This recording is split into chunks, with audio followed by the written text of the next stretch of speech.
హరే కృష్ణ, అందరికీ వెల్కమ్. ఈరోజు మనం శ్రీమద్ భాగవతంలో 10వ స్కందం 73వ అధ్యాయాన్ని ఈరోజు స్టార్ట్ చేసుకుందాం.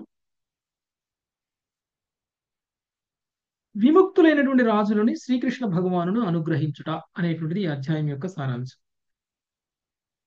జరాసంధుడిని వధించటం, జరాసంధుడి రాజ్యాన్ని జరాసంధుడి పుత్రుడు అయినటువంటి సహదేవునికి అప్పగించటం, ఆ తర్వాత జరాసంధుడి చెరలో ఉన్నటువంటి 25,000 మంది రాజులను విముక్తులను చేయటము అనేటువంటిది మనం ఇప్పటి వరకు కూడా చూసాం 72వ అధ్యాయంలో. ఈ రోజు ఆ రాజులను ఉద్దేశించి ఆయన ఏం మాట్లాడుతున్నారు, ఏ విధంగా వాళ్ళకి అనుగ్రహాన్ని ఇస్తున్నారు అనేటువంటిది ఈ అధ్యాయంలో మనకి ఉంటుంది. ఓకే. ఆ, లావణ్య మాతాజీ 73వ అధ్యాయం సమ్మరి చదవండి మరి. హరే కృష్ణ ప్రభుజీ. 73వ అధ్యాయం విముక్తులకు రాజులను శ్రీకృష్ణుడు అనుగ్రహించుట. జరాసంధునిచే బంధితులైన రాజులను విడుదల కావించిన పిమ్మట శ్రీకృష్ణుడు కరుణతో వారికి దర్శనం మోసుకుట, వారికి రాజయోగ్యములకు కానుకలు నొసుకుట ఈ అధ్యాయం నందు వర్ణింపబడింది. జరాసంధుడు బంధించినట్టి 20,800 మంది రాజులను శ్రీకృష్ణుడు విడుదల చేయగా వెంటనే వారందరూ నేలపై వ్రాలి అతనికి వందనములు కావించిరి. పిమ్మట వారు అంజలిబద్ధులై నిలిచి ఆ దేవదేవుని స్తుతించిరి. తమకు కలిగిన చెర తమ మిథ్యా గర్వమును నశింపచేయుటకు భగవానుడు చూపిన కృపగా తలుచుచు వారు భగవత్పాద పద్మ స్మృతిని నిరంతరము కలుగజేసేది దానినే తమకు వసుకుమని ప్రార్థించిరి.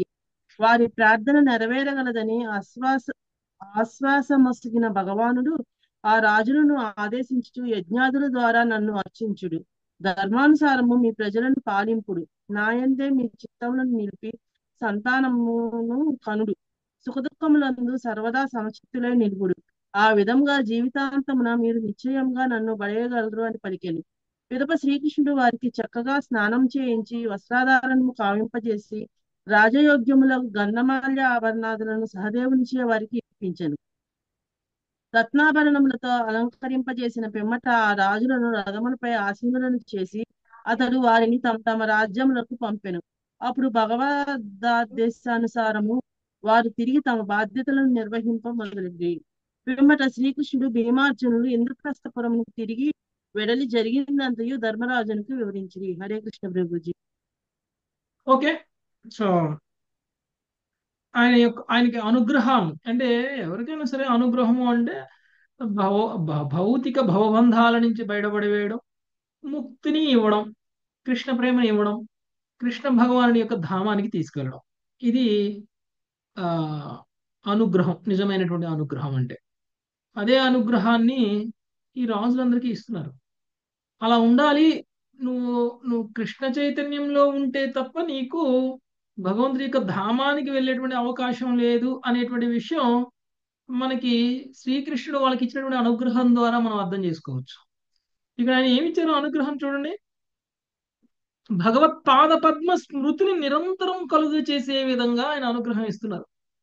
అంటే మీరు యజ్ఞాల ద్వారా నన్ను అర్చించండి, ధర్మ ప్రకారంగా మీరు మీ ప్రజలను పాలించండి, మీ చిత్తాన్ని నా మీద నిలిపి మీరు మీ సంతానాన్ని పొందండి. ఓకే, అంటే కృష్ణ చైతన్యంలో ఉండండి అని చెప్తున్నారు. అంటే మీరందరూ ఇప్పటికిప్పుడు రాజులుగా ఉన్నటువంటి మీరు సన్యాసం తీసేసుకొని నన్ను స్మరించుకుంటూ మీరు ఎక్కడో అడవుల్లో ఉండండి అని చెప్పట్లా. ఏమని చెప్తున్నారు? గృహస్థులుగా మీ మీ జీవితాన్ని కొనసాగించండి. మీరు కూడా పిల్లలను పొందొచ్చు, మీరు కూడా మీ రాజ్యాలను పాలించవచ్చు. కండిషన్ ఏంటి? కృష్ణ చైతన్యంలో చేయాలి. కృష్ణ చైతన్యంలో పిల్లల్ని కనడం ఏమీ కామం కాదు. కృష్ణ చైతన్యంలో పిల్లల్ని కనడం అనేటువంటిది కూడా భగవంతుడి యొక్క సేవే. కృష్ణ చైతన్యంలో పిల్లల్ని కనడం అంటే పుట్టినటువంటి పిల్లలు కూడా కృష్ణ భక్తులు అవుతారు. కృష్ణ భక్తులను మనం గనక పొందగలిగితే అది కూడా భగవంతుడి యొక్క సేవే. అలా భగవంతుడి యొక్క అంటే భావి తరాలకు ఒక కృష్ణ భక్తుడిని అందించడం అంటే అదేం చిన్న కాంట్రిబ్యూషన్ కాదు భగవంతుడి యొక్క సేవలో, చాలా పెద్ద విషయం. కాబట్టి ఎప్పుడైతే మనం ఇది చేస్తామో భగవంతుడు ప్రసన్నుడు అవుతాడు. అందుకని గురు మహారాజ్ కూడా గృహస్థులు ఎవరైనా సరే ఆయన దగ్గరికి వెళ్ళి దీవించమని అడిగితే ఉం, ఆయన ఏమంటారు? కృష్ణ భక్తుడు మీకు పుత్రుడుగా కలుగు కాక అని దీవిస్తారు ఆయన. ఓకే. మరి గురు మహారాజ్ ఒక సన్యాసి, గురు మహారాజ్ ఒక బ్రహ్మచారి, అంటే ఆ పుట్టుక నుంచి బ్రహ్మచారి ఆయన. మరి అలాంటి వ్యక్తి పిల్లల్ని కనండి అని ఎందుకు దీవిస్తారు? చాలా మంది వెళ్తే మీరు పిల్లల్ని కనండి, ఒకళ్ళని కాదు ఇద్దరిని ముగ్గురిని కనండి అని చెప్తారు. కాబట్టి కండిషన్ ఏంటి? కృష్ణ కృష్ణ భక్తులుగా చైతన్యంలోనే ఉండాలి, కృష్ణ భక్తులను చెయ్యండి. భక్తులుగా ఉమ్, అది. సో దానివల్ల ఎంత ప్రచారం జరుగుతుందో మీరే ఆలోచించండి. ఓకే. భవిష్యత్ తరాల్లో మన పిల్లలు అందరూ కూడా భక్తులైతే ఉమ్, వాళ్ళు కృష్ణ ఇంకెంతమంది ప్రచారం భక్తులుగా జరుగుతుంది. తయారు చేయగలుగుతారు? ప్రస్తుత ప్రాబ్లం ఏంటంటే వందల మంది వేల మంది పుడుతున్నారు, ఏ ఒక్కడో భక్తుడుగా పుడుతున్నారు కదా. అలా కాకుండా నెక్స్ట్ మనమే కొంచెం చైతన్యం కనుక పెంచుకొని మనమే అర్థం చేసుకోగలిగినట్లయితే నెక్స్ట్ తరం మన పిల్లల్ని కనుక మనం భక్తులుగా మార్చగలిగితే సమాజానికి నిజమైనటువంటి సేవ చేసినటువంటి వాళ్ళం అవుతాం, భగవంతుడికి కూడా నిజమైనటువంటి సేవ చేసినటువంటి వాళ్ళం అవుతాం. అలా చేస్తే ముక్తి లభిస్తుంది. ఏమవుతుందని చెప్పారు చివరికి? మీరు నన్ను అంచెమున నన్ను చేరగలరు అని చెప్పారు. ఓకే, అంచెమున నన్ను చేరగలరు అని చెప్పారు. యాక్చువల్గా కృష్ణ చైతన్యంలో రాకముందు కూడా కొంచెం మ్, చాలా మంది పుణ్యాలు చేస్తూనే ఉంటారు. వాళ్ళందరికీ కూడా ముక్తి ఎలా సాధించాలో తెలియకపోయినా ముక్తిని పొందాలి, ఈ భవబంధాల నుంచి విముక్తి పొందాలి అనేటువంటి కోరికలు ఉంటాయి. ఓకే. భగవంతుడి యొక్క ధామానికి వెళ్ళిపోవాలి అనేటువంటి కోరిక ఉంటుంది. కానీ దురదృష్టవశాస్తు శాస్త్రం ఏం చెప్తుంది మనకి? ముక్తిని పొందాలి అనన్నా, లేదా శాస్త్రం ఏం చెప్తుంది మనం భగవంతుడి యొక్క ధామానికి వెళ్ళి భగవంతుడి యొక్క ప్రేమను పొందాలన్నా శాస్త్రం ఏం చెప్తుంది అనేటువంటి విషయం మనకు తెలియదు. మనకే కాదు, వేదాలు చదివినటువంటి బ్రాహ్మణులకు కూడా తెలియదు. స్వయంగా ఆమ్, మేమే కలిసినటువంటి కొంతమంది బ్రాహ్మణులు మేము కలిసినప్పుడు నా పక్కనే కూర్చొని ఉన్నారు మా వైఫ్ మాధురి. ఆమె కూడా అడుగుతున్నారు బ్రాహ్మణుని, ముక్తి రావాలంటే ఏం చేయాలి అంటే, అప్పటికి కృష్ణ చైతన్యంలోకి మేము రాలేదు, ముక్తి రావాలంటే ఏం చేయాలి అని అడిగింది మాధురి. ఆ బ్రాహ్మణ ఆయన ఏమన్నంటే, మీరు గృహస్థులుగా ఉన్నారమ్మా, ముక్తి రావడం కష్టం అని చెప్పాడు ఆయన. గృహస్థులకి ముక్తి రాదని చెప్పాడు. గృహస్థులకి ముక్తి రాదు అంటే స్మార్త బ్రాహ్మణులకి తెలియదు ముక్తి అంటే ఏంటో. స్మార్త బ్రాహ్మణులకు తెలియదు ముక్తి రావాలంటే వాళ్ళు ఏం చేయాలో తెలియదు. వాళ్ళు ఏం చేస్తారు? ఏదో యజ్ఞాలు చేస్తూ ఉంటారు. ఆ రోజు మేము కూడా వాళ్ళ దగ్గరికి వెళ్ళాము, ఏదో యజ్ఞం చేయించాలని. ఆయన దగ్గరికి వెళ్ళినప్పుడు యజ్ఞం చేయించడం కోసం మాట్లాడడానికి వెళ్తే ఆయన వాళ్ళ గుళ్ళో కూర్చోబెట్టి ఒక అరగంట మాట్లాడాడు మాతోటి. ఆ సందర్భంలో సందర్భంలో వచ్చినటువంటి మాటలు, ముక్తిని పొందాలి మేము కూడా, మాకు ఏం చేయాలో చెప్పండి అని అడిగింది మాదిరి. అడిగితే ఆయన మీకు ముక్తి రాదు అని చెప్పాడు. ఎందుకు అని అడిగితే, మీరు గృహస్థులు, మీరు గృహస్థులు, మీకు పిల్లలు కావాలి, పెళ్ళిళ్ళు వాళ్ళకి పెళ్ళిళ్ళుగా చేయాలి, మీకు మనవాళ్ళు కావాలి, గృహస్థులకి ఉమ్, ముక్తి రాదు అని చెప్పాడు. అప్పుడు మా పక్కనే ఒక ఆయన ఇస్కాన్ డివోటీయే ఉన్నారు. ఓకే. ఉండి ఆ, ఆయన ఆయన మాట్లాడిన తర్వాత అంతా విన్నట్టున్నారు. ఆయన మా దగ్గరికి వచ్చి, అలాంటిది ఏం లేదమ్మా, ముక్తి రావాలంటే మీరు గృహస్థులుగా కూడా ఉండొచ్చు, కాకపోతే కృష్ణ చైతన్యంలో ఉండండి అని చెప్పారు ఆయన. అలాంటి ఉదాహరణలు ఎన్నో చెప్పారు ఆయన. ఓకే. గృహస్థులుగా ఉండి ముక్తి పొందినటువంటి వాళ్ళు వీళ్ళు ఉన్నారు, చిట్టా ఉంది, ఇంత పెద్ద లిస్ట్ ఉంది అని చెప్పారు. కాకపోతే కండిషన్ ఏమిటి అని అంటే, మీరు భక్తులుగా ఉండాలి, కృష్ణ చైతన్యంలో కర్మలు చేయాలి, కర్మబంధనం లేకుండా కర్మలు చేయాలి. మనం ఏదైతే ఇప్పుడు మనం స్టెప్ బై స్టెప్ నేర్చుకున్నామో అవన్నీ నేర్చుకోమని మాకు అప్పుడైనా, అవన్నీ తెలుసుకోమని మాకు అప్పుడైనా సలహా ఇచ్చి వెళ్ళారు. ఆ తర్వాత ఆయన మేము కలవలేదు. ఓకే. ఒక చిన్న ఒక 10 నిమిషాలకి ఆయన మాతో మాట్లాడి వెళ్ళిపోయినటువంటి ఆయన. అంటే ఎవరో శుద్ధ భక్తులు అలా పరిచయం కాకపోతే మనకి ముక్తి మార్గం దొరికేది కాదు కదా. సో ఈ అందుకనే వేదాలన్నీ చదివినటువంటి వ్యక్తులు, యజ్ఞాలు చేసేటువంటి వ్యక్తులకి కూడా తెలియనటువంటి విషయాలు మనకి శాస్త్రం చదివితే, మనంతకు మనం శాస్త్రం చదివి సరైనటువంటి పరంపర నుంచి కనుక మనం పొందినట్లయితే కనుక ఆ జ్ఞానాన్ని మనకు అర్థమవుతుంది. ఇక్కడ చూడండి, చక్కగా మీరు ముక్తిని పొందవచ్చు, నా ధామానికి రావచ్చు, మీరు వెళ్ళి రాజ్యాన్ని పాలించుకోండి, మీరు పిల్లల్ని కనండి, పిల్లల్ని కృష్ణ చైతన్యంలో ఉంచండి అని చెప్పారు. అంటే గృహస్థులుగా ఉండండి అని చెప్తే కూడా మీకు ముక్తి వస్తుంది అని చెప్పారు. కాబట్టి గృహస్థులు ఎవరు కూడా నిరుత్సాహపడాల్సినటువంటి అవసరం లేదు, అందరికీ ముక్తి వస్తుంది. కాకపోతే సరైన విధంగా మనం భక్తి చేయాలి. ఓకే. నెక్స్ట్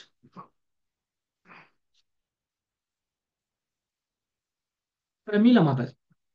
శ్రీశుక ఉవాచ श्रीसुखमुवाच ఆయుతే ద్వే శతాన్యష్టౌ నిరుద్ధాయుధి నిర్జితాం అయితే द्वे सत्यान्यष्टौ निरुद्धायुति निर्जिताः ఏ నిర్ఘత గిరిద్రోణ్యాం మలినామలవాససః ते निर्गता गिरिद्रोण्यां मलिनामलवाससः చుక్షామ శుష్కవదనా సామ్రోధ పరికర్షితాం क्षुत्क्षामा शुष्कवदनां संरोधा परिकर्षिताः దదృశుస్తే ఘనశ్యామం పీతకౌసేయవాససం ददृशुस्ते घनश्यामं पीतकौसेयवाससम् శ్రీవత్సాంకం చతుర్బాహుం పద్మగర్భారుణేక్షణం श्रीवत्साङ्कं चतुर्बाहुं पद्मगर्भारुणेक्षणम् చారు ప్రసన్న వదనం స్ఫురన్మకరకుండలం चारु प्रसन्नवदनं स्फुरन्मकरकुण्डलम् పద్మహస్తం గదాశంకా రథాం గైరుపలక్షితం पद्महस्तं गदाशङ्खरथां गैरुपलक्षितम् కిరీటహార కటకా కటిసూత్రాంగదాంచితం किरीटहारकटका कटिसूत्राङ्गदाञ्चितम् భ్రాజధ్వరమణిగ్రీవం నివీతం వనమాలయాం भ्राजद्वरमणिग्रीवं निवीतं वनमालया పిహంత ఇవ చక్షుర్భ్యాం లిహంత ఇవ జిహ్వయాం पिबन्त इव चक्षुर्भ्यां लिहन्त इव जिह्वया జిగ్రంత ఇవ నాసాభ్యాం రంభంత ఇవ బాహుభిః जिग्रन्त इव नासाभ्यां रम्भन्त इव बाहुभिः ప్రణేముర్హత పాప్మానో మూర్ధభిః పాదయోర్హరే प्राणे मर्हत पाप्मानो मूर्धविपादयोर्हरे శ్రీ సుఖదేవ గోస్వామి పలికను జరాసంధుడు 20,800 మంది రాజులను యుద్ధమునందు ఓడించి వారిని చెరసాల యందు బంధించి ఉండెను.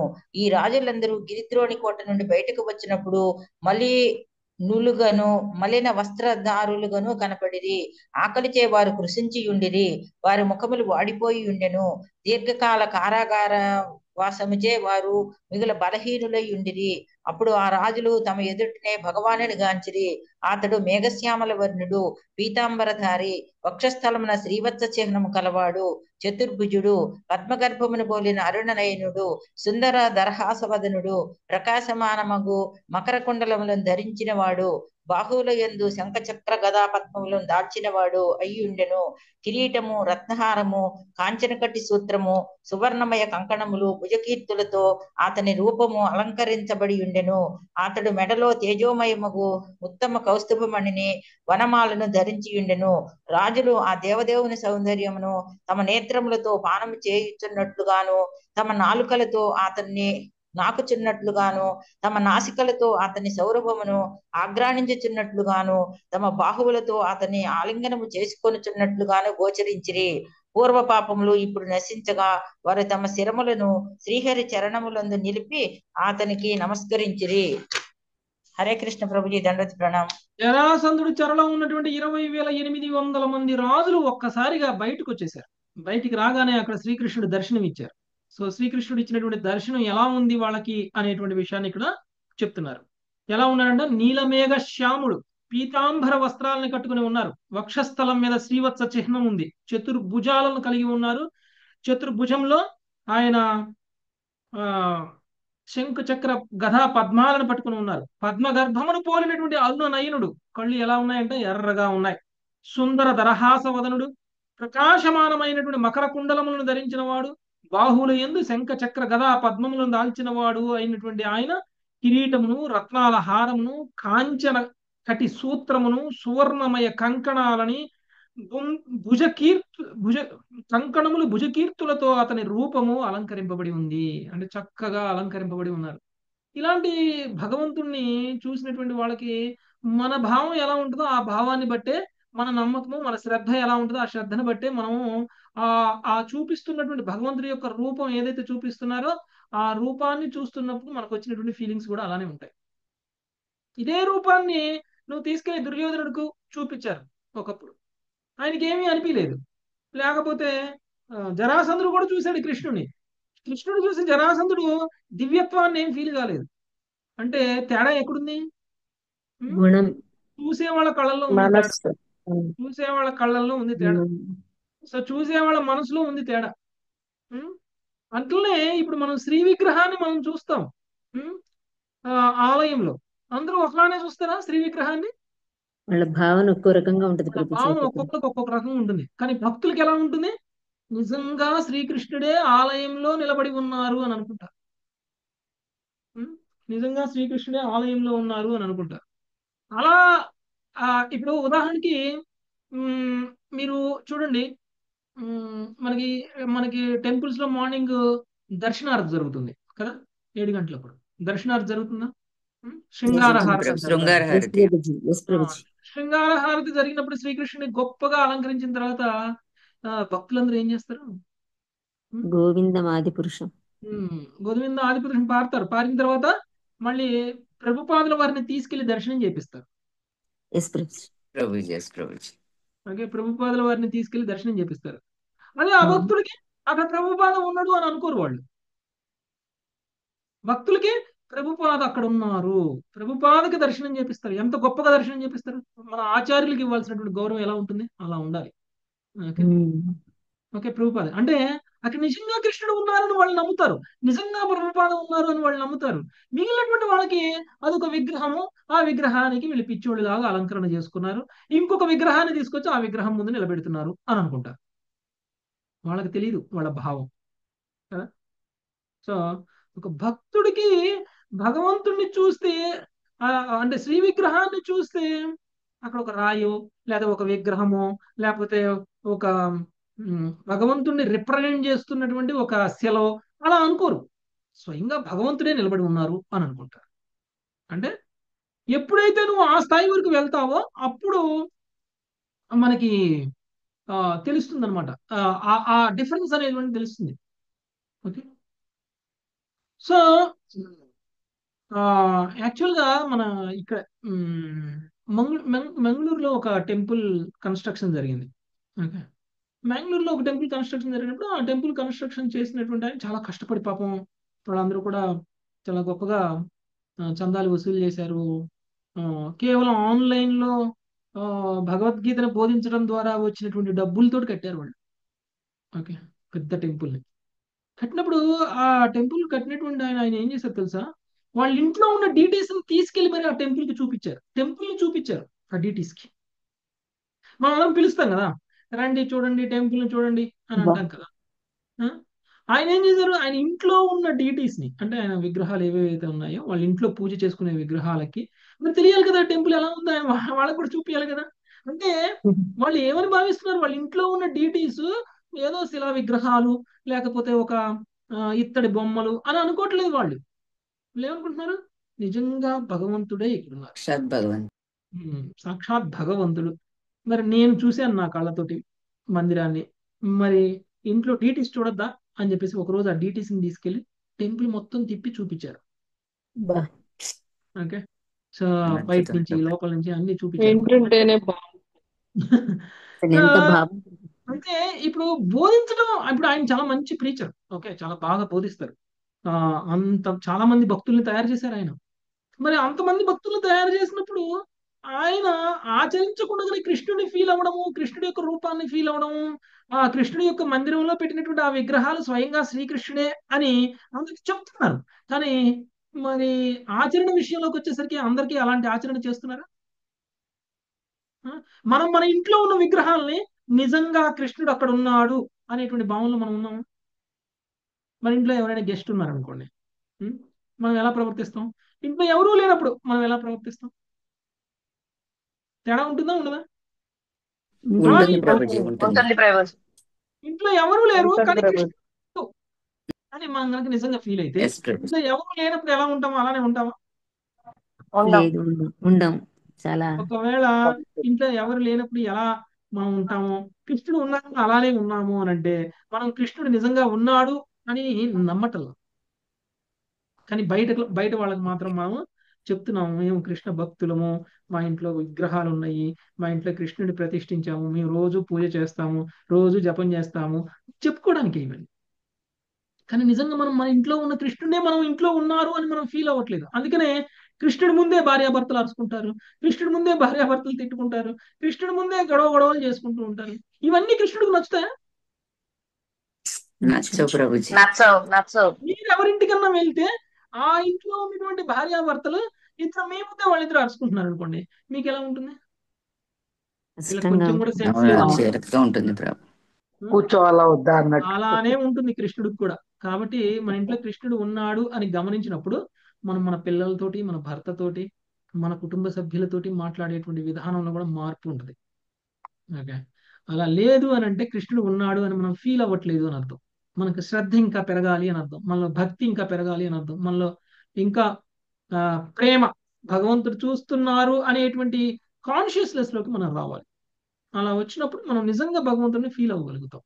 ఓకే, సో ఇక్కడ వీళ్ళందరూ అంటే ఇప్పుడు అభక్తులా వీళ్ళు లేరు కాబట్టి భగవంతుని చూడగానే అసలు వాళ్ళ కళ్ళకి భగవంతుణ్ణి వాళ్ళ చెవులతోటి, వాళ్ళ ముక్కుతోటి, వాళ్ళ నాలుకతోటి, వాళ్ళ శరీరంతో, అవయవాలన్నిటితోటి కూడా భగవంతుడిని ఆస్వాదిస్తున్నారు వాళ్ళు. మనం ఏం చేస్తాం? ఓన్లీ కళ్ళతోనే చూస్తాం కదా. వాళ్ళు అన్ని ఇంద్రియాలతోటి భగవంతుడినే చూస్తున్నారు వాళ్ళు. ప్రభుజీ వాయిస్ చిన్నగా వినిపిస్తుంది ప్రభుజీ. అందరికి అలానే ఉందా మాతాజీ? లేదు లేదు ప్రభుజీ, ప్రభుజీ, బాగానే ఉంది. బాగుంది ప్రభుజీ. బాగానే ఉంది. మీకు బాగానే ఉందా? ఓకే మాతాజీ. మీరు సౌండ్ పెంచుకోండి మాతాజీ. ఓకే, సో అంటే మనం అర్థమైంది మాతాజీ. ఇప్పుడు ఒక భక్తుడు ఎలా ఆస్వాదిస్తాడు భగవంతుడి యొక్క రూపాన్ని, ఒక భక్తుడు భగవంతుడి యొక్క రూపాన్ని ఎలా ఎంజాయ్ చేస్తాడు, ఒక అమృత పానం చేసినట్టు భగవంతుడి యొక్క రూపాన్ని పానం చేస్తున్నారు ఈ 20,800 మంది భక్తులు. ఇప్పుడు అర్థమైందా? 20,800 మంది రాజులు సామాన్యులు కాదు, శుద్ధ భక్తులు అనేటువంటి విషయం. Yes, అర్థమైంది ప్రభుజీ. ఎస్ ప్రభుజీ. అందుకనే కృష్ణుడు వాళ్ళని రక్షించడానికి వచ్చారు. వాళ్ళకి వాళ్ళు ఎలా పరిచయం చేసుకున్నారు? మేము కర్మబంధనాల్లో ఉన్నాము, నాలాంటి పాపాత్ములు ఆ నీలాంటి వాళ్ళకి శరణు వేడుతున్నారు, కాబట్టి మా పాపాలన్నీ ఇప్పుడు మీరు తీసేస్తారు. ఇలా మాట్లాడారు, అవునా? దూతను పంపించినప్పుడు ఎస్ ప్రభుజీ. భక్తుడు లక్షణం. భక్తుడు నేను చాలా గొప్ప భక్తుడిని, నీకు నన్ను వీడు బంధించాడు, నువ్వు వచ్చి రక్షించు అలా అనలేదు. ఓకే, అన్నారు మేము ఎన్నో పాపాలు చేసాం, కానీ ఒక విషయంలో మాత్రం మేమందరం ఒకటే, ఒకేలా ఆలోచిస్తాం, ఒకేలా చేస్తాం ఒక్క విషయంలోనే. కానీ మేమందరం ఒక్కొక్కరికి ఒక్కొక్క రకమైనటువంటి ఒక్కొక్కరికి ఒక్కొక్క రకమైనటువంటి ఆచార వ్యవహారాలు ఉండొచ్చు, ఒక్కొక్కరు ఒక్కొక్క రకంగా ఆలోచించవచ్చు, ఒక్కొక్కరు ఒక్కొక్క సందర్భంలో ఒక్కొక్కలా పనిచేయచ్చు, కానీ ఒక విషయంలో మేమందరం ఒకటే. ఏంటిదా విషయం? నీకు శరణాగతులు భక్తులము. మీకు శరణాగతులు అవడం అనే విషయంలో మాలో వేరు భావం లేదు. మేమందరం ఒకే భావంతో, ఒకే ఉద్దేశంతో, ఒకేలాగా నీకు శరణాగతులం అయిపోయాం. కాబట్టి మేము ఇంతకుముందు ఎన్నో పాపాలు చేసి ఉన్నా ఆ పాపాలన్నిటినీ నువ్వు తీసేస్తావు, నువ్వు ఆ పాపాలను తీసేసి మమ్మల్ని రక్షిస్తావు అనేటువంటి నమ్మకం మాకుంది. ఎందుకంటే నువ్వు అవతరించినటువంటి లక్ష్యమే అది. ఓకే, నీకు శరణాగతులైనటువంటి వాళ్ళని రక్షించడానికే నువ్వు అవతరించావు అని శ్రీకృష్ణుడికి వాళ్ళు ముందే లెటర్ రాశారు కదా. ఆ లెటర్ను బట్టి మనకు అర్థమైపోతుంది ఈ 20,800 మంది రాజుల యొక్క స్థానం ఏమిటి అనేటువంటి. ఒకవేళ వీళ్ళందరూ కృష్ణ భక్తులు కాకపోతే జరాసంధుడికి శత్రువులు కూడా అయి ఉండేవాళ్ళు కాదు. మీరు ఆలోచించండి. అవును ప్రభుజీ. ఓకే, కృష్ణ భక్తులు కాబట్టే జరాసంధుడికి శత్రువులు అయ్యారు. కృష్ణ భక్తులు కాబట్టే వాళ్ళు దూత ద్వారా పంపించినటువంటి సందేశంలో కూడా వినయము, విధేయత అనేటువంటిది కనిపించింది కదా. లేకపోతే ఆ వినయ విధేయతలు భక్తులు కాని వాళ్ళలో ఉండవు. అప్పుడే అర్థమైపోతుంది అనమాట. ఓకే, ఆ విధంగా వీళ్ళందరూ కూడా కృష్ణుని చూడగానే అందరూ కూడా సాష్టాంగ దండవత్ ప్రణామం చేసేసారు. ఓకే, వాళ్ళ తలలు నేలకి ఆనే, అది దండవత్ ప్రణామం చేయడం అంటే. Okay, next Harikrishna Prabhuji. దీని ముందు అధ్యాయంలో మొత్తం 25,000 మంది అని ఇచ్చినట్టున్నారు కదా ప్రభుజీ. 20,800 కరెక్ట్ సంఖ్య ఇది.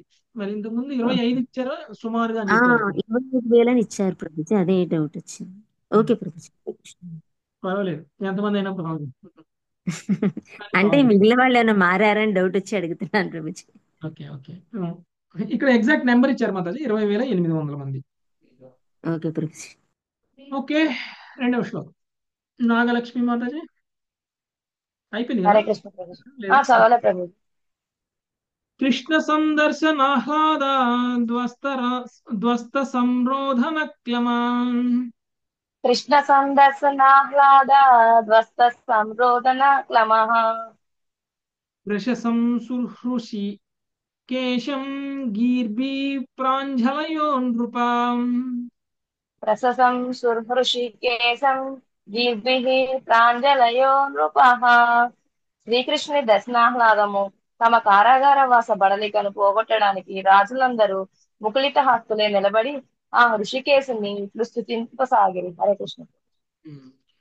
సో దర్శన ఆహ్లాదము తన కారాగార వాస బడలికను పోగొట్టిందంట. అంటే ఇంతకాలం పాటు వాళ్ళు పడినటువంటి కష్టాలన్నీ ఒక్క క్షణంలో వాళ్ళు మర్చిపోయారు. ఎలా ఎలా కృష్ణ దర్శనంతో ఆయన కృష్ణుడి యొక్క యొక్క దర్శనంలో చూడడం ఉన్నటువంటి ఆనందం, కృష్ణుడి యొక్క దర్శనంలో ఉన్నటువంటి ఆనందము పడిన కష్టాలన్నీ పోతాయి. ఇలాంటి మాటలు మనం కూడా మాట్లాడతాం కదా, మన ప్రభుజీ. పిల్లలతో, మన భర్తతో. ప్రభుజీ.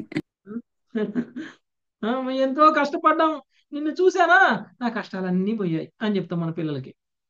ఓకే, నా ప్రభుజీ కష్టాలన్నీ ఎస్ పోయాయి. ప్రభుజీ. లేదంటే పిల్లలు పుట్టిన వాళ్ళు ఎన్నో తపస్సులు చేస్తారు.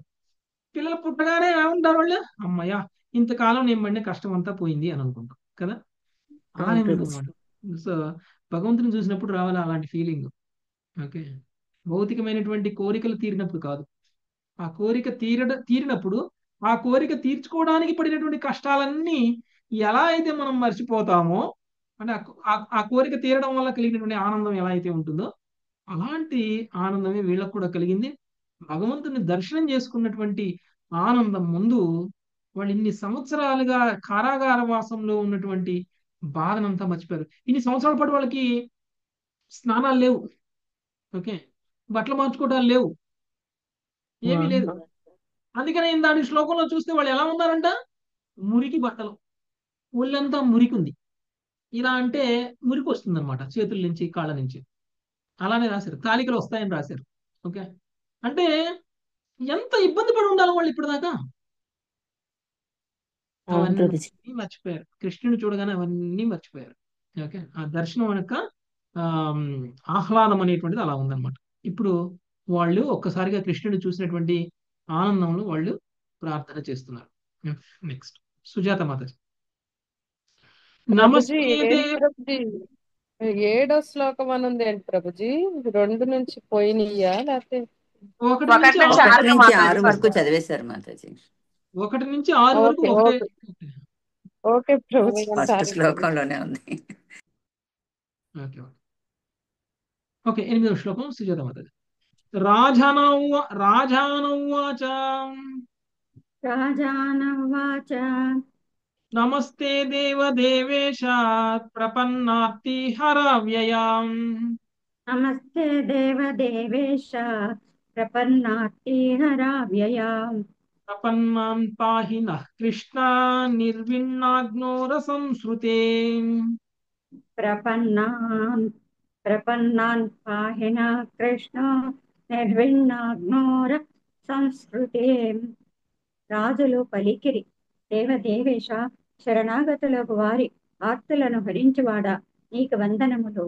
ఓ అవ్యయుడా శ్రీకృష్ణ, మేము నీకు శరణాగతులము కనుక జనకముకు ఈ ఘోర సంసారము నుండి మమ్ము రక్షింపుము. హరే కృష్ణ ప్రభుజీ, ధన్యవాదాలు. ఇదే విషయాన్ని వాళ్ళు ఇంతకు ముందు కూడా అడిగారు కదా, మేము శరణాగతులం అవుతున్నాము, మేము శరణాగతులం అవుతున్నాం కాబట్టి మా పాపాలన్నీ తీసేస్తావు, మా పాప ఫలాలను మేము ఇంకా అనుభవించాల్సినటువంటి అవసరం లేదు. ఒకవేళ మేము మా పాప ఫలాల కారణంగానే ఈ కారాగారంలో ఉన్నట్లయితే ఆ కారాగార శిక్ష నుంచి కూడా మేము బయటపడడానికి అవసరమైనటువంటి శరణాగతిని మేము నీకు ప్రదర్శిస్తున్నాము అని చెప్తున్నారు వాళ్ళు ఇంతకు ముందు. ఓకే, ఇప్పుడు కూడా అదే చెప్తున్నారు, మాకు ఈ ఘోర సంసారం నుంచి బయటపడేయి మమ్మల్ని. ఏంటి వాళ్ళు కోరుకుంటున్నటువంటిది, భౌతిక విషయంలో ఉండాలి అని అనుకోవట్లేదు వాళ్ళు. మరి ఎంతకాలం మనం ఈ ఘోర సంసారంలో ఉంటాము? కర్మబంధనాలు ఉన్నంత కాలం, కర్మలు జీరో అయ్యేంత కాలం మనం ఈ భౌతిక విషయంలోనే ఉంటాం. అంటే ఒక్కసారి ఎవరైనా సరే భౌతిక విశ్వానికి వచ్చారు అని అంటే ఈ భౌతిక విశ్వం నుంచి తప్పించుకొని బయటికి వెళ్ళడం అనేటువంటిది సాధ్యం కాదు. అంత పవర్ఫుల్ అన్నమాట. పకడ్బందీగా తయారు చేశారు ఈ భౌతిక విశ్వాన్ని. ఎంత గొప్పవాడైనా సరే, తప్పించుకోవడానికి ఎంతో బలాన్ని కలిగినటువంటి వ్యక్తి అయినా సరే, ఈ భౌతిక విశ్వం నుంచి బయటికి వెళ్ళడం అనేటువంటిది సాధ్యం కాదు. ఒక్కసారి అది అట్లా బంధించేస్తుంది అనమాట. అంటే త్రిగుణాలతోటి, మాయతోటి మనల్ని బంధించేస్తుంది. ఎవరైతే కృష్ణుడికి శరణాగతులు అవుతారో వాళ్ళ మీద ఈ భౌతిక విశ్వం యొక్క ప్రభావం పనిచేయదు. వాళ్ళ మీద ఈ యొక్క త్రిగుణాల యొక్క ప్రభావం ఉండదు. ఇప్పుడు అలాంటి శరణాగతినే ఈ రాజులందరూ కూడా చూపిస్తున్నారు. అందుకనే ఈ రాజులందరూ అంటున్నారు, మమ్మల్ని ఈ భౌతిక విషయం నుంచి బయటపడే, మేము నీకు సంపూర్ణంగా శరణాగతులం అయ్యాము అని వాళ్ళు వాళ్ళే చెప్తున్నారు. ఈ సంసారంలో ఏముందంత నిరాశాజనకమైనటువంటి ఈ సంసారం, అందులో మేము ఉండాలనుకోవట్లేదు అని వాళ్ళు చెప్తున్నారు. నెక్స్ట్ 9వ శ్లోకం గంగామాత. హరే కృష్ణ ప్రభుజీ, దండవత్ ప్రణామం. నైవం నాథానుసూయామో మాఘదం మధుసూదనం నైనం నాదానుసూయామో మాగధం మధుసూదన అనుగ్రహో యద్భవతో రాజ్ఞాం రాజ్ఞచ్యుతిర్విభో. అనుగ్రహో యద్భవతో రాజ్ఞా రాజ్యత్యుర్విభో. నాథ మధుసూదన ప్రభు, నిజమునకు నీ అనుగ్రహము చేతనే రాజులు తమ రాజ్య పదవి నుండి పతితులగుదురు. కనుక మేము ఈ జరాసంధుని యందు దోషమెంచుటలేదు. భాష్యము. శ్రీకృష్ణుని దర్శనానంతరము తమ పాపముల నుండి విడివడిన వారై రాజులు తమను బందీ చేసినట్టు జరాసంధుని ఎడ ద్వేషమును గాని క్రోధమును గాని చూపకపోవుట అత్యంత ప్రధానమైన విషయము. శ్రీకృష్ణుని గాంచినంత మాత్రమునని వారు శ్రీకృష్ణ భక్తి భావనాయుతులై గహనమగు ఆధ్యాత్మిక జ్ఞానమును ప్రదర్శించడి ఈ శ్లోకములను పలికిరి. Thank you Prabhuji. హరి కృష్ణ. వీళ్ళలో ఎంత ఆధ్యాత్మిక జ్ఞానం ఉన్నది అనేటువంటి విషయము వాళ్ళు పలుకుతున్నటువంటి పలుకులతో మనం అర్థం చేసుకోవచ్చు. భౌతికంగా ఉన్నటువంటి వ్యక్తి మమ్మల్ని ఈ మూర్ఖుడు ఇంతకాలం బంధించాడు కాబట్టి వీడికి తగిన శిక్ష నువ్వు వేసావు, వీడిని చంపేశావు, వీడు చావాల్సిందే, ఇలాంటి మాటలు మాట్లాడేవాడు. శాపనార్థాలు పెట్టేవాడు. చచ్చిన వాడికి కూడా శాపనార్థాలు పెడతారు. అంత కక్ష, అంత పగ ఉంటుంది మన మీద.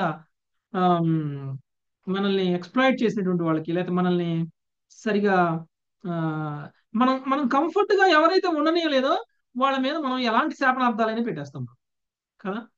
కానీ వీళ్ళు కేవలం కృష్ణుడిని చూసినటువంటి ఆనందాన్ని అనుభవిస్తున్నారు. కృష్ణుడిని చూసినటువంటి ఆనందంలో వాళ్ళ యొక్క ఆధ్యాత్మిక స్థితిని కోరుకుంటున్నారే తప్ప భౌతికంగా వాళ్ళు పడినటువంటి బాధలకి ప్రతీకారం తీర్చుకోవాలి అనేటువంటి భావంలో వాళ్ళు ఎక్కడా మాట్లాడట్లేదు. ఓకే, అందుకనే శ్రీకృష్ణుని చూసిన తర్వాత వాళ్ళు చేస్తున్నటువంటి ప్రార్థనలోనే వాళ్ళ యొక్క ఆధ్యాత్మిక జ్ఞానం అనేటువంటిది బయటపడుతుంది. ఓకే, సో ఏమంటున్నారు, మేము నీ అనుగ్రహం చేతనే రాజ్య పదవి నుంచి పతితుల కుదురు కనుక మేము జరాసంధుని యందు దోషమెంచుటలేదు. ఎందుకు మేము మా రాజ్యాన్ని కోల్పోయాం?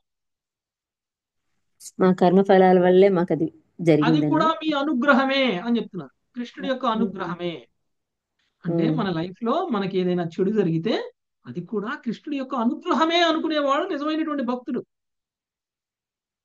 అలా కాకుండా ఎందుకు నాకు దేవుడు ఇలా చేశాడు, నేను ఈ రోజు పూజ చేయను, ఈ రోజు నేను పూలు కొనను దేవుడికి, ఈ రోజు నేను భోగా పెట్టను, దేవుడు నాకు మంచి చేసేంత వరకు నేనేం పెట్టను, దేవుడు నాకు మంచి చేసేంత వరకు నేనేం చేయను దేవుడికి అని పంతం పట్టేటువంటి వాళ్ళు నిజమైన భక్తులు ఎవరు? మన లైఫ్ లో ఏది ఎదురైనా కానీ అది దేవుడు అనుగ్రహంతో మనకి ఎదురవుతుంది అనేటువంటి విషయం అర్థం చేసుకోవాలి. జరాసంధుడు అనేటువంటిది ఒక ఒక ఒక సాధనం మాత్రమే. జరాసంధుడు కాకపోతే ఇంకెవరో సంధుడు, ఎవరి ద్వారానో ఒకళ్ళ ద్వారా అయినా సరే వాళ్ళ రాజ్యాలను కోల్పోయి తీరాల్సిందే, ఎందుకంటే వాళ్ళ కర్మఫలం అది. ఓకే, మనం ఏం చేస్తాం, మన లైఫ్ లో మనకు వచ్చినటువంటి కష్టాలకి ఎవరైతే కారణమో వాళ్ళని నిందిస్తాం మనం. మీరు ఒకటి గుర్తుపెట్టుకోండి, వాళ్ళు కాకపోతే ఇంకొకళ్ళ ద్వారా వస్తాయి ఆ కష్టాలు. ఏంటి ఇక్కడ కామనం, వాళ్ళు కాకపోతే ఇంకొకళ్ళు, కానీ అసలు విషయం ఏంటి, మన కర్మఫలం. మన భగవంతుడి అనుగ్రహం వల్లే వస్తుంది. భగవంతుడి అనుగ్రహం వల్ల మన కర్మఫలం తీసేస్తున్నారు. ఆ విధంగా ఎవరో ఉపయోగించి మన కర్మఫలాలను తీసేస్తున్నారు. ఎవరి వల్లనే మీరు బాధపడ్డారు అనుకోండి, బాధపడడం అనేటువంటిది మీ కర్మఫలం. ఒకప్పుడు అనుకునే ఉన్నాం ప్రభుజీ, ఇప్పుడు దాన్ని లేదు. ఎవరి ద్వారా ఒకళ్ళ ద్వారా తీసేయాలి. కాబట్టి తీసేస్తున్నారు. అందుకనే వాళ్ళ ద్వారా మీకు బాధ కలిగిందని వాళ్ళని మీరు నిందించకూడదు, వాళ్ళని తప్పు పట్టకూడదు, వాళ్ళ మీద పగా ప్రతీకారాలు పెంచుకోకూడదు. ఓకే. అందుకనే ఈ రాజులు కూడా అదే అంటున్నారు, మాకు ఎలాంటిది లోపము కనపట్టలేదు జరాసంధుల్లో.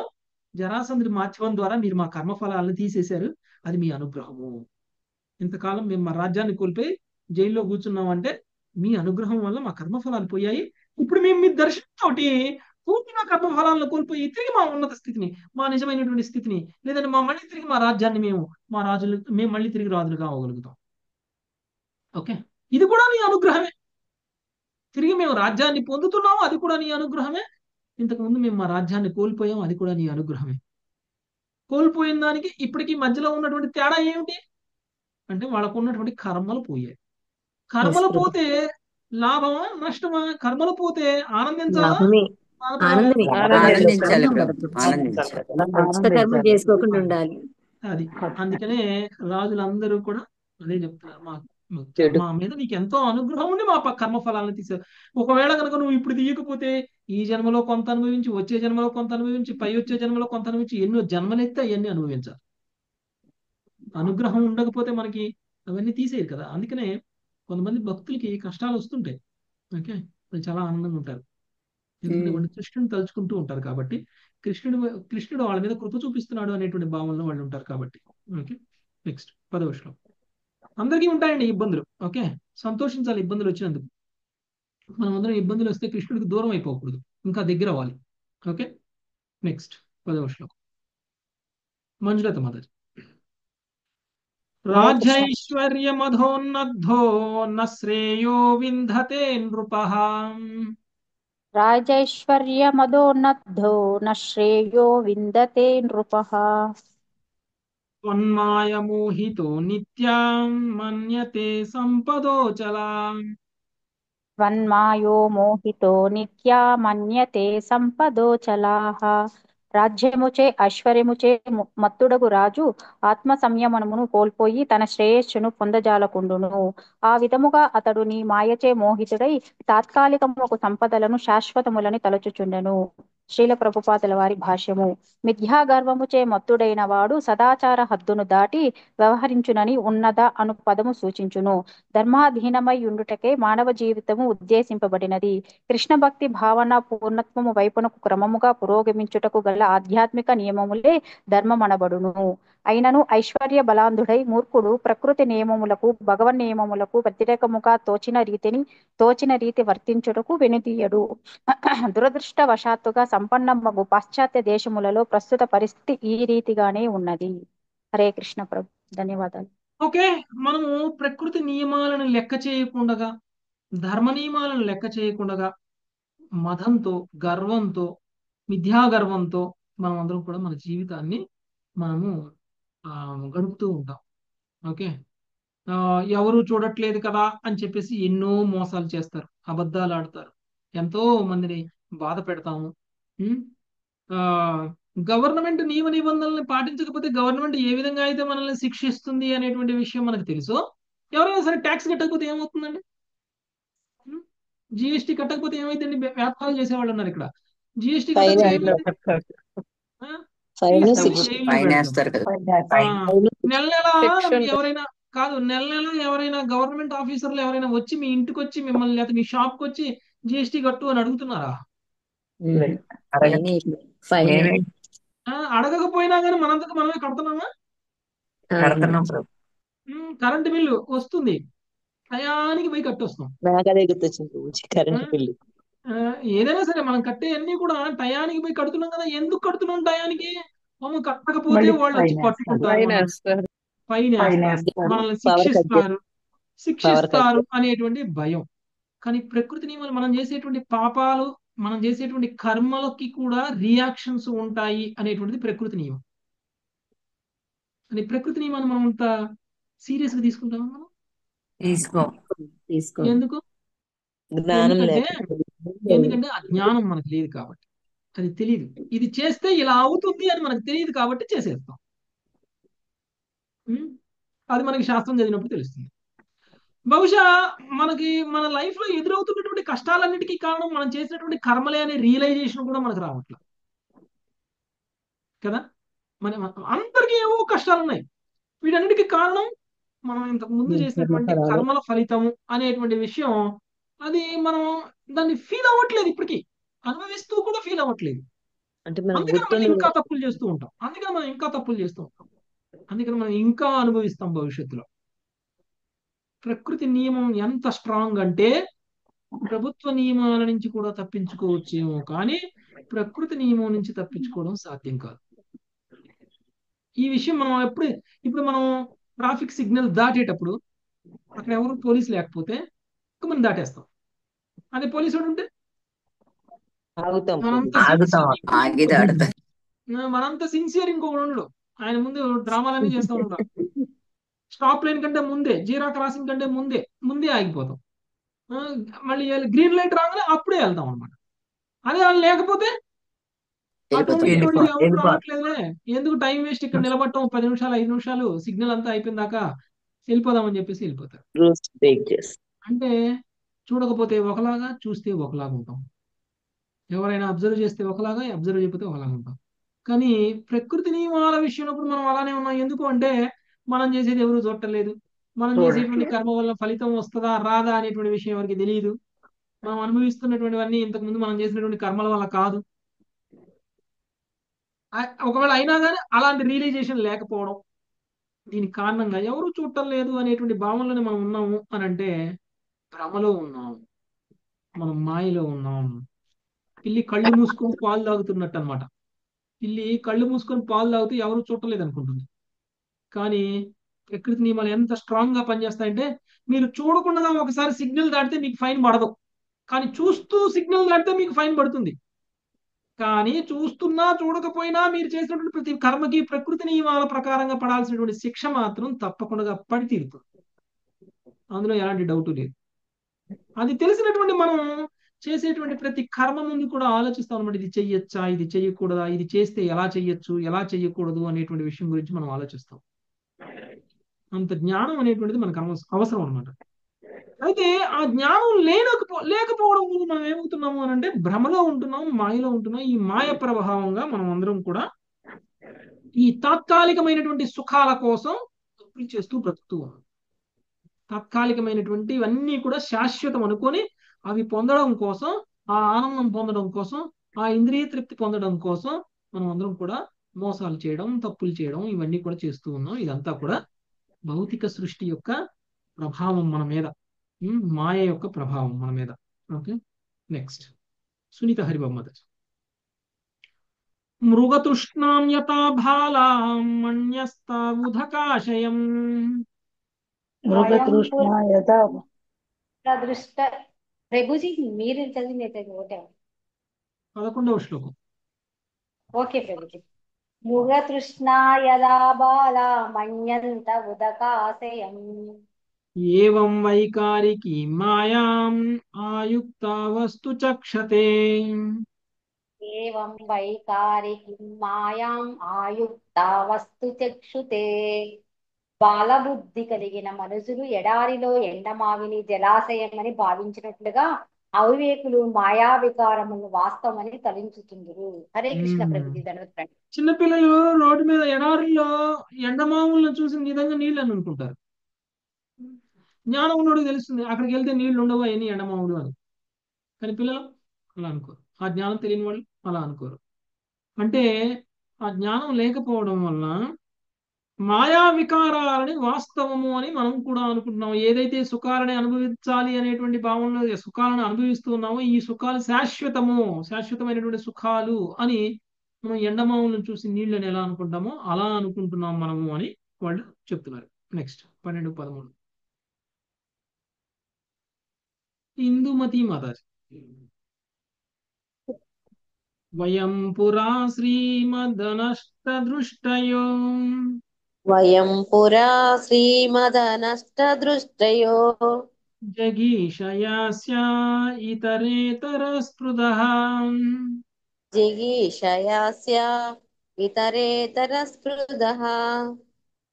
జ్ఞంత ప్రజాస్వ అతి నిర్ఘృణా ప్రభో నంత ప్రజాస్వ అతి నిర్హుణా ప్రభో మృత్యుం పురస్త్వాం విగణయ్య దుర్మధాం మృత్యుం పురస్త్వా విగణయ్య దుర్మదా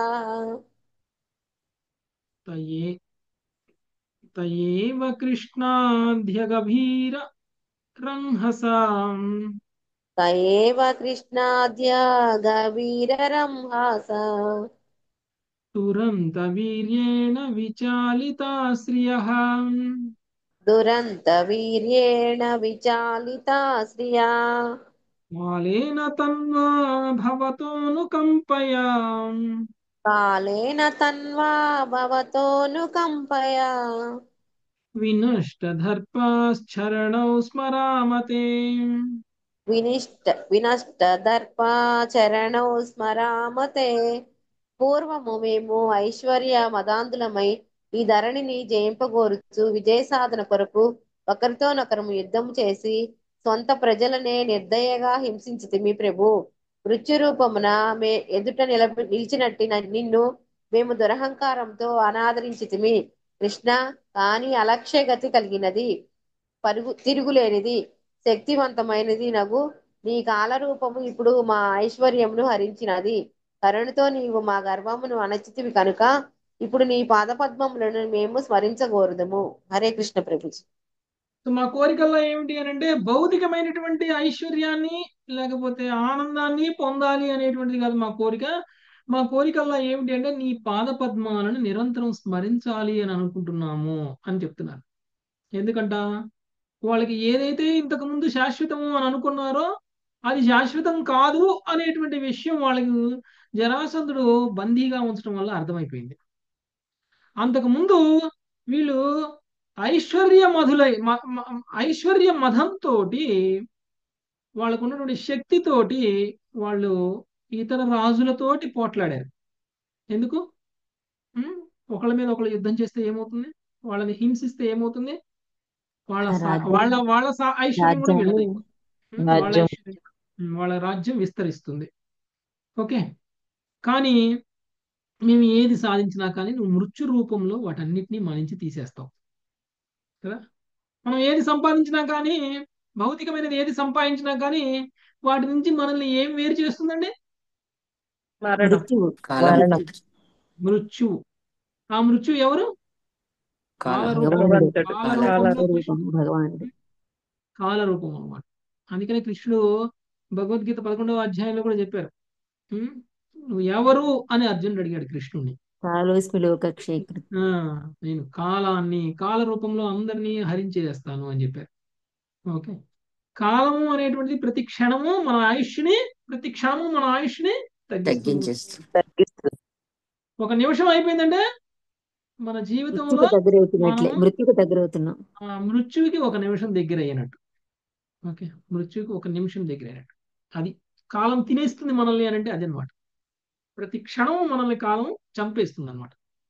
సో అది ప్రతి క్షణము మనం గడిపినటువంటి ప్రతి క్షణము కూడా మనల్ని మృత్యువుకి దగ్గర చేస్తుంది అనేటువంటి జ్ఞానాన్ని కనుక మనకి కలిగి ఉంటే మన కర్మలు ఎలా ఉంటాయి? ఆ క్షణము వృధా అవ్వకుండా ఆ క్షణము సద్వినియోగం చేసుకునేలాగా ఉపయోగించుకుంటాం మనం కదా. లేదు అనంటే ఆ క్షణము ఆ సమయాన్ని ఉపయోగించి భౌతికమైనటువంటి ఆశలు కోరికలను తీర్చుకోవడానికి ప్రయత్నం చేస్తూ ఉంటాం. ఎంతో సుఖాన్ని అనుభవిస్తున్నాము అని అనుకుంటాం, కానీ ఆ గడిచినటువంటి సమయం, అది సంపాదించడానికి మనకి పట్టినటువంటి సమయం, ఇప్పుడు అనుభవిస్తున్నటువంటి సమయం, ఇదంతా కూడా మనల్ని మృత్యువుకి దగ్గర చేస్తూ ఉంది. ఆ మృత్యువుకి దగ్గర అయ్యేటువంటి సమయంలో మనం ఏదైతే అనుభవిస్తున్నామో అదంతా కూడా కోల్పోతాం. ఓకే, కాబట్టి ఆ జ్ఞానం లేక మేము అదంతా చేశాము. ఇప్పుడు అది మాకు తెలిసి వచ్చింది నీ కరుణతోటి. అంటే ఈ కరుణ లేకపోతే మాకు ఈ గర్వం దిగేది కాదు. ఇదే గర్వంతో మరణించేంత వరకు ఉండుండేవాడు. అప్పుడు ఏమైపోయేది? బంధాలు పడేవాళ్ళు. మళ్ళీ అంతా కూడా శిక్షణ అనుభవించడానికి మళ్ళీ తిరిగి ఇదే లోకంలోకి రావాలి. మళ్ళీ జీరో నుంచి స్టార్ట్ చేయాలి. సంపాదించిందంతా పోగొట్టుకొని మళ్ళీ పుట్టి మళ్ళీ జీరో నుంచి స్టార్ట్ చేయాలి, మళ్ళీ సేమ్ కష్టాలు పడాలన్నమాట. కాబట్టి ఆ గర్వాన్ని ఇప్పుడు మేము కోల్పోయాం కాబట్టి శాశ్వతమైనటువంటి ఆనందం కావాలి మాకు, శాశ్వతమైనటువంటి సుఖం కావాలి మాకు, శాశ్వతమైనటువంటి నీ యొక్క పాద పద్మాలను స్మరించడం అనేటువంటిది మాకు ఆ శాశ్వతమైనటువంటి ఆనందాన్ని ఇస్తుంది అని వాళ్ళు అంటున్నారు. నెక్స్ట్ 14వ శ్లోకం శేషరత్నం మాతాజీ.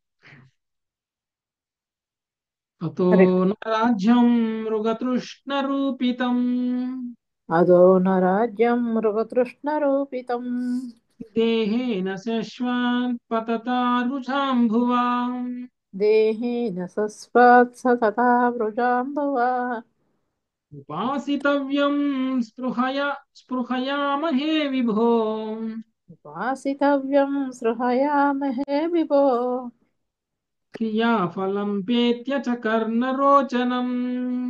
క్రియాఫలం ప్రేత్యే చ కర్ణరోచనం. కేవలము రోగమునకు క్లేశమునకు మూలమైనది అనుక్షణము క్షీణించున్నదినగు ఈ భౌతిక దేహముచే సేవింపబడి మృగతృష్ట వంటి రాజ్యము కొరకు ఇక తిరిగి మేము అత్యాసపడము. హే ప్రభు, అట్లే తదుపరి జన్మలో స్వర్గ సౌఖ్యాది పుణ్య ఫలభోగములు కోరము. అట్టి వరములు చెవులకు కేవలము రిక్తి ఆశల వంటిదే కదా. భాష్యము. రాజ్యమును లేదా రాజ్యాధికారము నిలుపుకొనుటకు మనిషి ఎంతో పరిశ్రమించవలసి ఉండును. అతని రాజకీయ శక్తిని కొనసాగించుటకు దేహము కష్టించి పనిచేసినను స్వయముగా అది నశ్వరమైనది. ప్రతీక్షణము అది మృత్యు వైపునకే చరించుచుండును. అంతేగాక జీవితాంతము అది అనేక రోగముల పాలగుచుండును. కనుక లౌకిక శక్తి వ్యవహారము విశుద్ధాత్మకు కేవలము వృధాకాల్యము వంటిదే. నిద్రాననుగా ఉన్నట్టి కృష్ణ భక్తి భావనము జాగృతమనర్చుకునుటయే విశుద్ధాత్మకు కావలసినది. ప్రస్తుత జన్మలో పుణ్యకార్యములు చేసిన వానికి తదుపరి జన్మలో స్వర్గ సౌఖ్యాది వరముల గురించి వాజ్మయములతో చెప్పబడిన అట్టి వరములు కర్ణములను ఎంతో ప్రియమైనవి. కానీ నిజమునకు అవి అంతకన్నను ఎక్కువసేపు కావు. స్వర్గములో కానీ నరకములో కానీ భౌతిక భోగమున్నది విశుద్ధాత్మకు ఒక మాయ వంటిది. అదృష్టభాగులైన రాజులు శ్రీకృష్ణుని ప్రత్యక్ష సాంగత్యములో భౌతిక సృష్టి యొక్క మాయాజలమునకు అతీతమైన మహోన్నతమును ఆధ్యాత్మిక సత్యమును ఇప్పుడు అనుభూతమనొచ్చుకుని. హరే కృష్ణ ప్రభు దండోపాధ్యాయ. ఓకే, కేవలం రోగానికి క్లేశాలకి మూలమైనది అనుక్షణం క్షీణించేటువంటి అయినటువంటి భౌతిక దేహము చేసే సేవింపబడే మృగతృష్ట వంటి రాజ్యం కొరకు ఇక తిరిగి మేము అత్యాస పడము. మీరు ఒకటి ఆలోచించండి, రాజ్యం ఉంటే ఏమవుతుంది? రాజ్యం ఉంటే ఏమవుతుంది? బాధ్యతలు, బరువు బాధ్యతలు ఉంటాయి. రాజ్యం ఉంటే వాళ్ళు సర్వ సుఖాలని అనుభవించవచ్చు. ఒక రాజు సర్వ సుఖాలని అనుభవించవచ్చు. ఆ అనుభవించేటువంటి సుఖాలు దేనికోసం? ఆ రాజు యొక్క శరీరం కోసం సుఖాలు, భౌతిక సుఖాలు. అంటే ఒకవేళ మేము రాజ్యాన్ని కనుక కోరుకొని ఇతర రాజులతో శత్రుత్వం పెట్టుకుని ఆ రాజులను కూడా చంపేసి వాళ్ళ రాజ్యాన్ని కూడా మా రాజ్యంలో కలిపేసుకుంటే మా భోగాలు పెరుగుతాయి, మా ఆనందాలు పెరుగుతాయి. దేనికి పెరుగుతాయి? రోగాలమయం అయిపోయేటువంటి ఈ శరీరానికి సుఖాలను ఇవ్వాలి అనేటువంటి ప్రయత్నం. అశాశ్వతంగా ఉన్నటువంటి ఈ శరీరం ఎందుకు? అనుక్షణం చస్తూ ఉంటుంది కాబట్టి. కాలంలో ఇది కూడా చనిపోతుంది. అంటే అశాశ్వతమైనటువంటి ఈ శరీరాన్ని సుఖపెట్టడం కోసం ఈ రాజ్యం కావాలి మాకు. అలాంటి రాజ్యం మాకు అవసరం లేదు.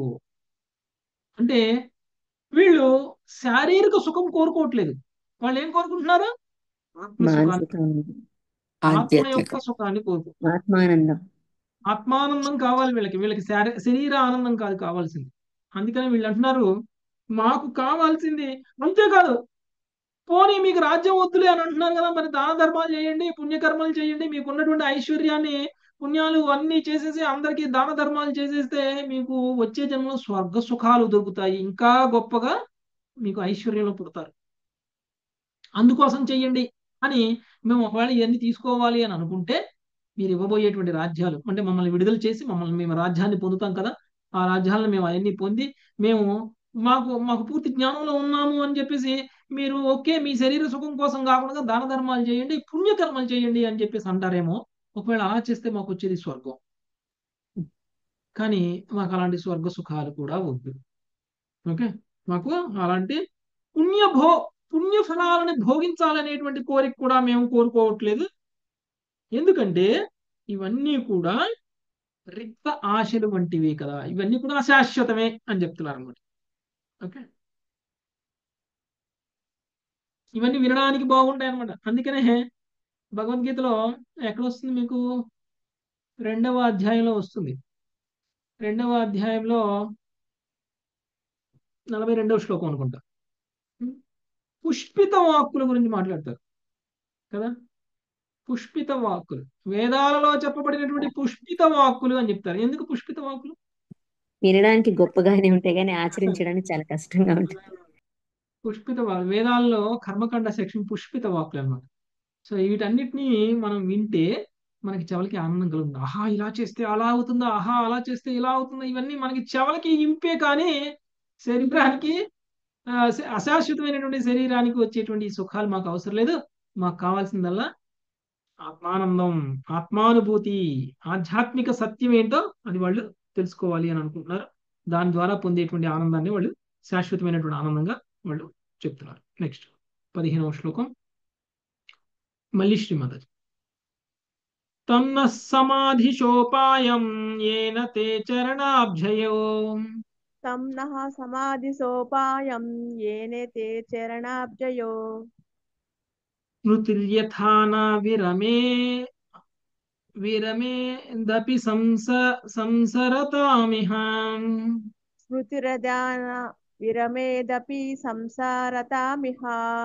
ఈ జగత్తులో మేము జనన మరణ చక్రములో తిరగాడుచున్నను. నీ పాదపద్మం నిరంతరము స్మరింపగలిగేడు ఉపాయమును మాకు ఉపదేశింపుము. ప్రభుపాదుల వారి భాష్యము.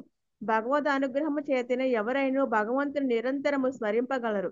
భగవద్గీత 8.14 యందు వివరింపబడినట్టు అట్టి స్మరణయే పరమ మోక్షమునకు బడియుటకు సులభమైన విధానము. అనన్య చేత సతతం ఏ మాం స్మరతి నిత్య సహ తస్యాహం సులభ పార్థ నిత్యయుక్తస్య యోగినః. ఓ పార్థ, అనన్య చిత్తముతో నన్ను స్మరించువానికి అతని నిరంతర భక్తియుత సేవ కారణమున నేను సులభముగా లభ్యుడై ఉన్నాను. రాజును శ్రీకృష్ణు దరిచేరినది కేవలము మోక్షము కొరకే గాక అతని పాదపద్మము నిరంతరము స్మరణ వరమును పొందుటకు కూడా అని అపి సంసారతామిహ అను పద సమూహం సూచించును. అట్టి నిరంతరం స్మరణము ప్రేమ లక్షణము. ఇక భగవత్ ప్రేమయే జీవితం యొక్క నిజమైన లక్ష్యము. హరే కృష్ణ ప్రభు. ధన్యవాదాలు ప్రభు.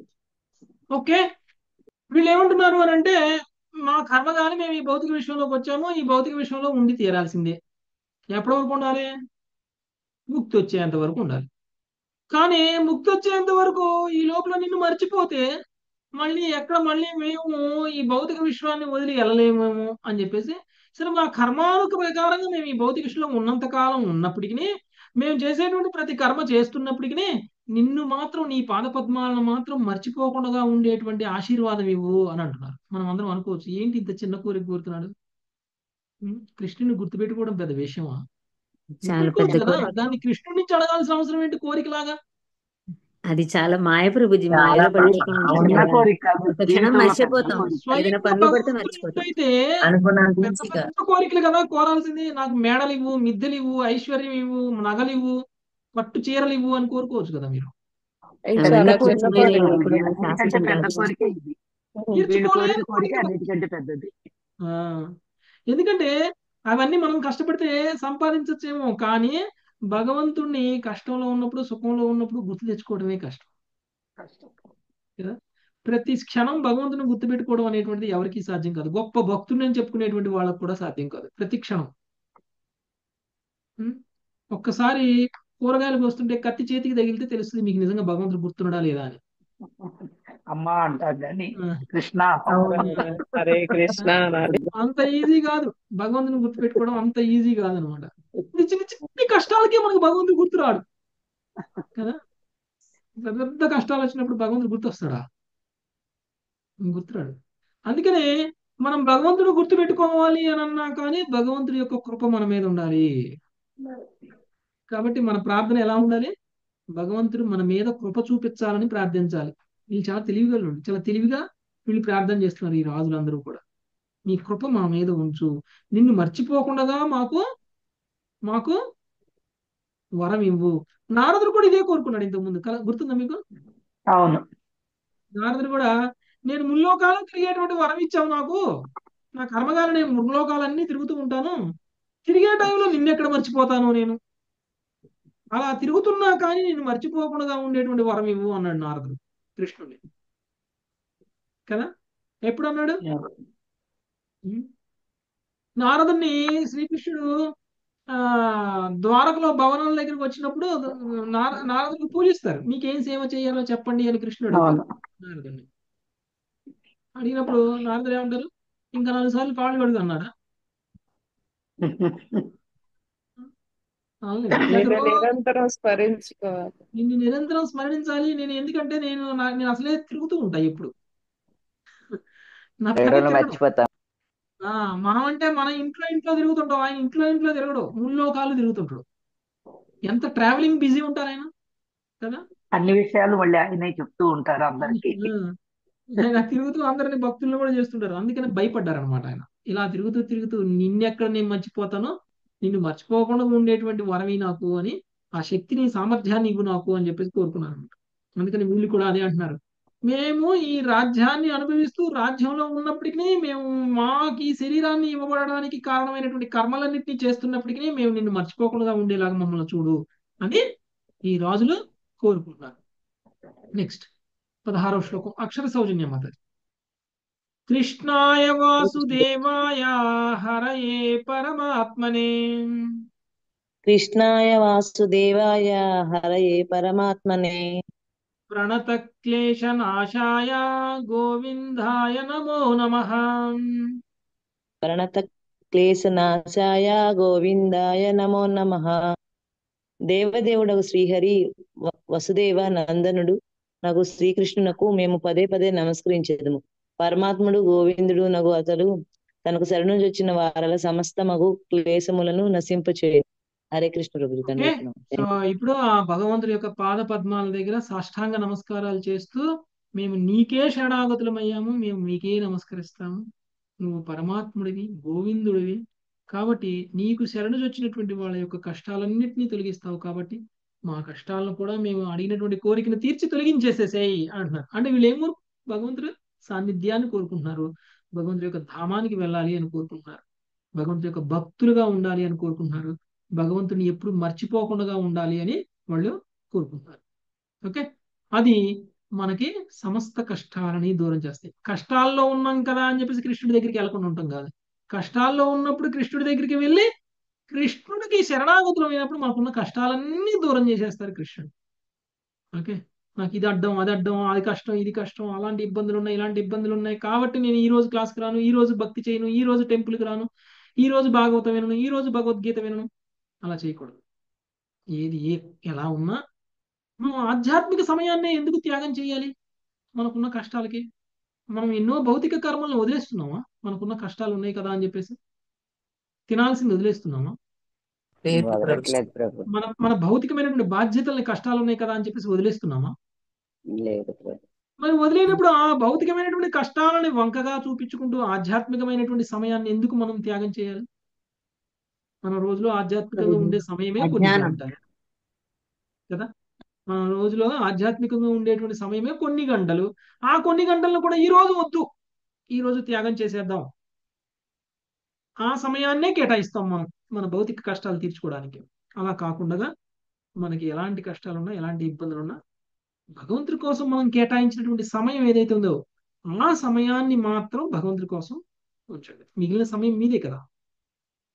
మిగిలిన ఆ జపం చేసే సమయం, ఆ భాగవతం వినే సమయం, ఆ భగవద్గీత వినే సమయం, లేదంటే చదివే సమయం, ఆ కొద్ది సమయమే కదా మనం భగవంతుడి కోసం కేటాయించింది, మన కోసం కాదు కేటాయించింది. గుర్తుంచుకోండి, భగవద్గీత చదవడం, భాగవతం వినడం, భాగవతం చదవడం అనేటువంటిది మన కోసం కాదు మనం చేసేది, భగవంతుని సంతృప్తి పరచడం కోసం, గురువుని సంతృప్తి పరచడం కోసం.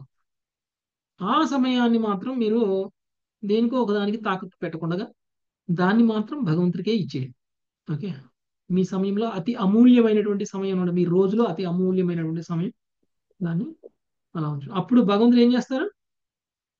నిజంగా వీడి శ్రమ పడుతున్నాడు, వీడు శరణాగతుడు అయ్యాడు, కమిట్మెంట్ ఉంది అని చెప్పేసి కరుణను చూపించి మనలో లేని నమ్మకాన్ని కూడా పెంచి మనలో లేని శ్రద్ధను కూడా పెంచి మనకు ఉన్నటువంటి పాపాలన్నింటినీ తీసేసి మనకి ఉన్నటువంటి కష్టాలన్నింటినీ తొలగించేస్తారు. ఓకే, ఇక్కడ వరకు కూడా ఆ బంధ విముక్తులైనటువంటి రాజులు చేసినటువంటి ప్రార్థన. తర్వాత శ్రీకృష్ణ భగవాన్ వాళ్ళతో మాట్లాడతారు. ఏం మాట్లాడతారు అనేటువంటి రేపు చూద్దాం. Thank you very much. వంశాకల్పతరుభ్యశ్చ కృపా సింధుభ్యైవ హరే కృష్ణ హరే కృష్ణ కృష్ణ హరే హరే హరే రామ రామ రామ కృష్ణ ప్రభుజీ ధన్యవాదాలు. Thank you very much. Hare Krishna. Hare Krishna Prabhuji.